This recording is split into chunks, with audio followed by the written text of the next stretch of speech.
जय माई जय गुरु महाराज राधे राधे। दोस्तों, आज मैं एक नया वीडियो लेके आया हूँ जो घर के मुख्य द्वार से संबंधित है। क्योंकि नाम से ही हम समझ पा रहे हैं मुख्य द्वार।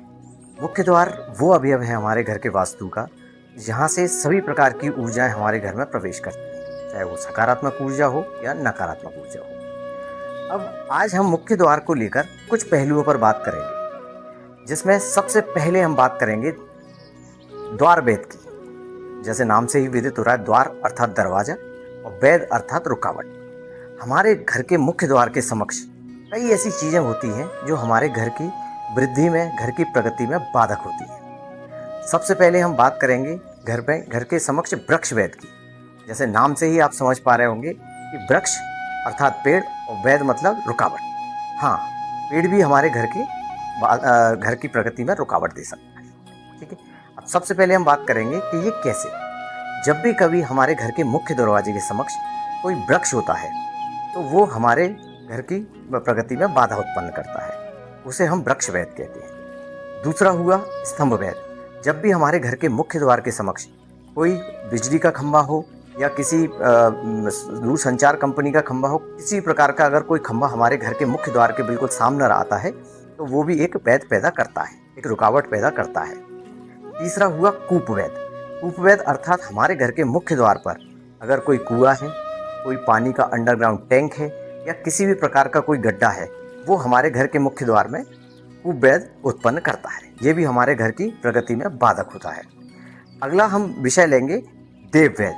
देव वेद क्या होता है? ये भी एक बहुत मुख्य बिंदु है। जब भी हम कोई नया घर खरीदते हैं, कई बार कई लोगों के मुंह से मैं सुनता हूँ कि हमने एक घर लिया है या घर देखा है और उसके घर के मुख्य द्वार के समक्ष ही मंदिर है, हमें घर के दरवाजे पे खड़े होते ही भगवान के दर्शन होते हैं।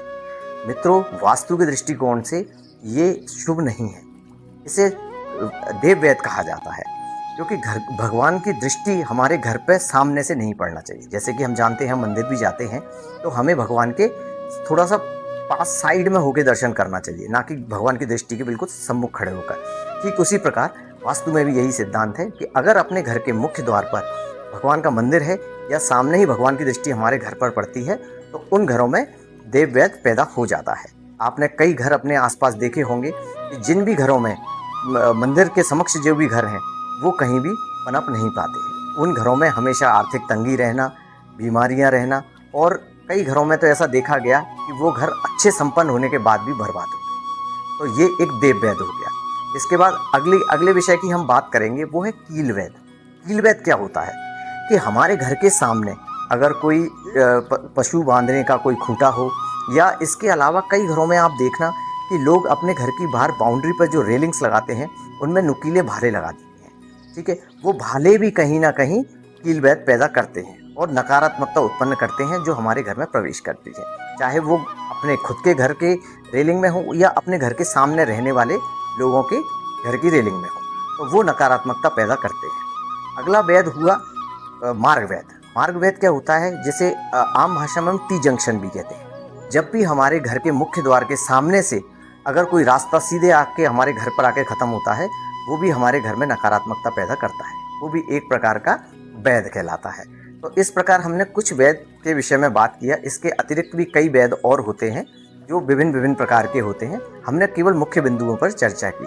अब इस विषय में मैं आपको एक जवाब और देना चाहूँगा। कई लोगों का प्रश्न आया कि ये घर के आगे जैसे दरवाजे के समक्ष कोई खंभा है या वृक्ष है, इसके लिए विशेष लागू होती है ये बात, तो वो कितनी दूर होने पर हमको प्रभावित करती है और कितनी पास होने पर प्रभावित नहीं करती है। सबसे पहली चीज़, आपके घर की जो ऊंचाई है, मान लीजिए आपके घर की ऊंचाई 30 फीट है, तो 30 फीट की दुगना अर्थात 60 फीट से अगर वो दूर है तो वो आपको प्रभावित नहीं करेगा।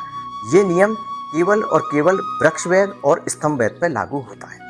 तो इसलिए कोशिश करें कि जब भी हम कोई नया घर लें या नया प्लॉट लें तो विशेष तौर पर ये देख लें कि कहीं हमारे घर के सामने कोई खंभा तो नहीं है, कोई वृक्ष तो नहीं है, कोई देव स्थल तो नहीं है, या किसी भी प्रकार के कोई अन्य ऐसे वेद नहीं है जो हमको प्रभावित कर सके। इसी प्रकार के नए नए विषय लेकर मैं आपके समक्ष प्रस्तुत होता रहूँगा। बस आप मेरे चैनल को सब्सक्राइब करें और वीडियो को लाइक करें। धन्यवाद।